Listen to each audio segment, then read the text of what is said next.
A first alert, the mental health of many Americans remains a major challenge. A new poll from West Health Gallup Healthcare found the way Americans view their own mental health is dropping for the first time. The poll found adults who describe their mental health as excellent fell below 30%. That's a 13% drop over the past 6 years. Researchers say the COVID-19 pandemic appears to be a turning point in how Americans view their mental health. Before the pandemic, the way people viewed their mental health was considered stable.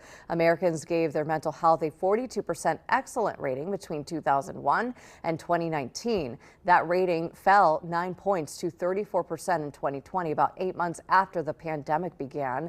And Americans' view of their mental health has dropped since then. We consider mental health, of course, to be a part of your overall well-being here at the First Alert Safety Desk. So some reminders, especially to get you through the holidays. Remember to prioritize self-care. That idea, we can't take care of others if we don't take care of ourselves first. Set realistic boundaries, learn to say no, acknowledge your feelings, stay connected with loved ones. Remember to be kind to yourself and manage your screen time. Help your kids do the same. If your sadness or anxiety is persistent, reach out for help. You can dial or text 988 for crisis support 24/7. We also have a list of local resources right there on your screen to look into depending on your situation at wbay.com/suicide prevention.